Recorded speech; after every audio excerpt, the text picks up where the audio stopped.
just wanted to take a second to validate our own American hero here, Mr. Doug Weaver Art's comment on my video right here.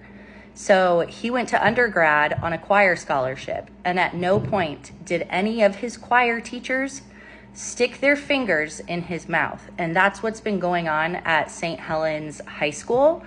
Eric Stearns, the choir teacher, was just arrested along with another teacher. I believe his last name might be Collins, for decades, possibly. Not sure if it's just with them, but maybe other assaults that have happened, but they've been going on for decades.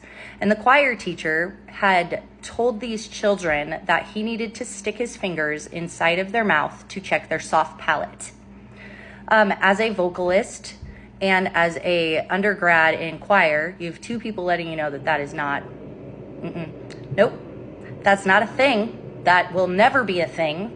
There is zero reasons for any vocal teachers to put their fingers inside of your mouth, ever. They might teach you the 2-finger rule where you take your own fingers like that to make sure that your airway is open all the way so the sound can project out correctly and that you're getting the proper breathing technique going on.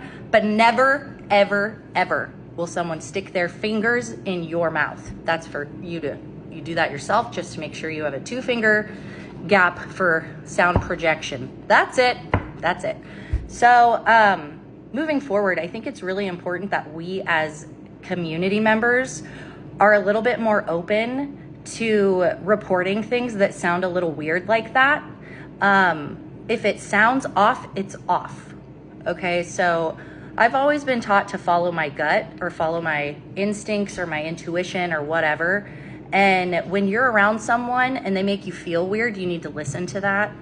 If there are students or children or people coming to you saying, hey, do you think this is weird and it sounds weird? You should probably do something and report it or address it in some kind of a way to where it gets the attention that it deserves, so then you can understand if that's normal or not normal. Because if you're taught these things are normal, you're not gonna know that they aren't normal. Okay, so I'm also going to include, if I can figure out how, the Safe Oregon website. It's literally safeoregon.com, I believe. And it's an anonymous, confidential way to send tips and reports for any threats of violence or safety issues that might be going on within a school. It's open for students, it's open for teachers, it's open for community members. So I hope that you guys will flood that website. There's also a way for you to text anonymously if you have a concern or something that you need to report. The only reason I am even aware that that website exists is because I had an incident with one of my children when she was in like 4th grade. And it's just not information that I feel like is very public. I don't know, maybe I'm wrong, I could be wrong. But I hope that you guys will flood that site and flood that resource with all of the things that you guys have been posting in my comments regarding whatever schools it's happening in. That is your link. That is where you're gonna start to see a change.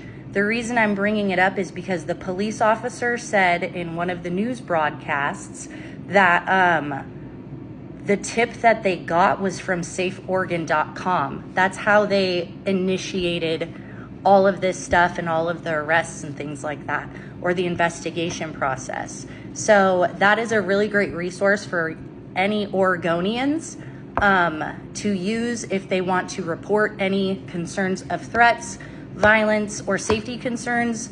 That's where you can start. It can be confidential, it can be anonymous. I hope you guys will keep up the good fight that you're doing. If there's anything I can do to continue to support you guys, please let me know. You can always cherish the children, use the hashtag. I just want to make sure that you guys are getting the support that you guys need. If there are other resources that are in different states that you guys want to post for people to be able to report things like that, if they're not in the state of Oregon, feel free to do that too. All right, you guys, have a good night.